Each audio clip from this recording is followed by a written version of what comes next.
Let's move on, because today we had the US debate between Donald Trump and Joe Biden, and it was taken live by all major news networks in this country, and boy, were there some wild moments. Biden mumbled his way through the event and at one point appeared to freeze.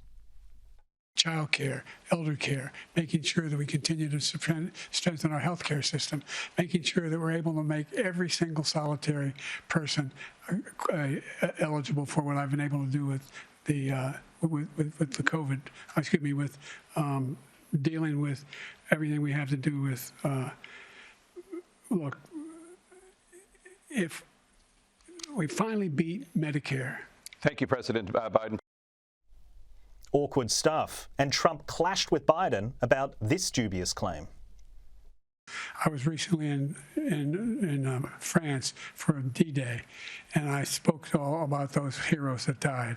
I went to the World War I cemetery he refused to go to. He was standing with his four-star general, and he told me, he said, I don't want to go in there because they're a bunch of losers and suckers. My son was not a loser, was not a sucker. You're the sucker. You're the loser. President Trump? First of all, that was a made-up quote, suckers and losers. They made it up. It was in a third-rate magazine that's failing, like many of these magazines. He made that up. He put it in commercials. We've notified him. We had 19 people that said I didn't say it. And think of this. Who would say I'm at a cemetery or I'm talking about our veterans? Because nobody's taken better care. I'm so glad this came up, and he brought it up. There's nobody that's taken better care of our soldiers than I have. Tim Blair, I'd love to get your thoughts. Who won the debate? Joe Biden lost it. It was extraordinary to watch, because we've been told recently by Biden's campaigners and by various supporters in the media that behind closed doors, Joe Biden is this whip-smart operator who just, he's on top of every brief. He's faster than even the youngest intern in summing up details and issuing commands and being so precise. But then you see him. Then you see this shambling wreck of a man who, as you said, froze. And also, I think one of the indicators of how damaging this performance was that even while it was underway, the Biden campaign was telling the media, oh, he's had a cold. He's got a really bad cold. They were doing that during the debate. Yeah, right, like a cold's going to explain all that. Let me just read one line from the New York Post. The New York Times. Big Biden supporters at the New York Times. This is from a guy called Patrick Healy, their deputy opinion editor. 30 minutes into the presidential debate, I've heard from 3 veteran Democrat presidential campaign officials, and all of them had the same reaction to President Biden's performance. This is a disaster.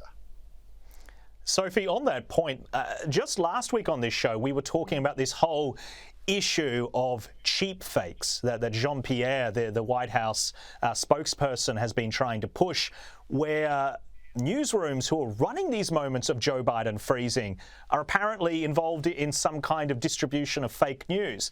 I think this debate has shown that those fears are very real.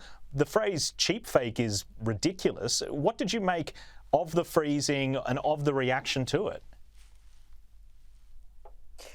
Joe Biden's freezing was absolutely catastrophic, Jack, and something that all Americans, they're not silly, they can make up their own mind. Joe Biden freezing in that moment, Trump's look on his face, looking across him on the screen, was just priceless.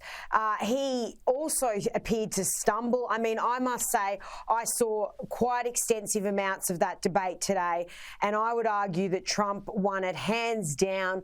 Biden stumbled. He couldn't execute his points clearly. And Trump just had the numbers in front of him. He had good arguments.